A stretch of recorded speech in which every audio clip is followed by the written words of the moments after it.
Mr. President, we exercise our right of reply to one more attempt by the leader of Pakistan to tarnish the image of this august forum by bringing in matters internal to my country and going so far as to spew falsehoods on the world stage.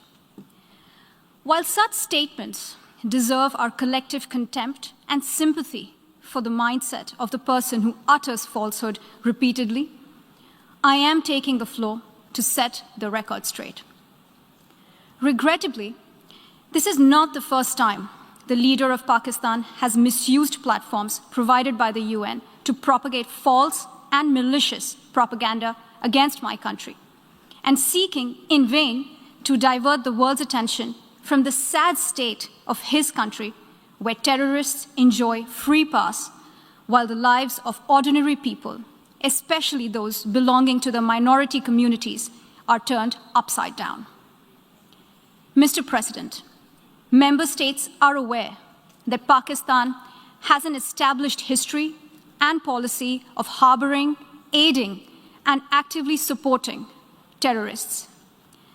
This is a country which has been globally recognized as one openly supporting, training, financing, and arming terrorists as a matter of state policy.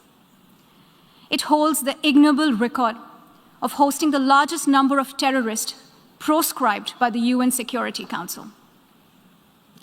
Mr. President, we marked the solemn occasion of the 20th anniversary of the 9/11 terror attacks just a few days back. The world has not forgotten that the mastermind behind that dastardly event, Osama bin Laden, got shelter in Pakistan. Pakistan leadership continues to glorify him as a martyr. Regrettably, even today, we heard the leader of Pakistan trying to justify acts of terror. Such defense of terrorism is unacceptable in the modern world. We keep hearing that Pakistan is a victim of terrorism. This is the country which is an arsonist disguising itself as a firefighter.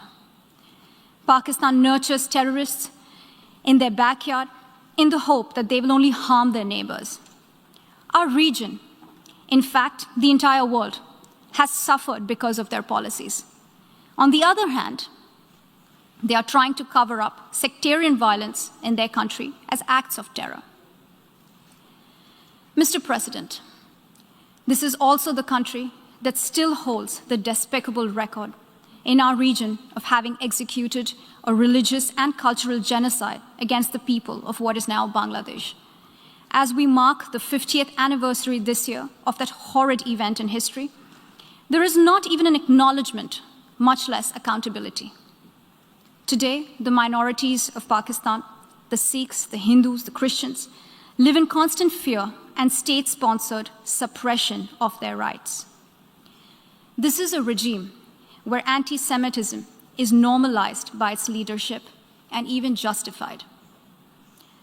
Dissenting voices are muzzled daily, and enforced disappearances and extrajudicial killings are well documented. Mr. President, unlike Pakistan, India is a pluralistic democracy with a substantial population of minorities who have gone on to hold highest offices in the country, including as President, Prime Minister, Chief Justices, and Chiefs of Army Staff. India is also a country with a free media and an independent judiciary that keeps a watch and protects our Constitution. Pluralism is a concept which is very difficult to understand for Pakistan, which constitutionally prohibits its minorities from aspiring for high offices of the state. The least they could do is introspect before exposing themselves to ridicule on the world stage. Finally, Mr. President, let me reiterate here that the entire Union territories of Jammu and Kashmir and Ladakh were, are, and will always be an integral and inalienable part of India.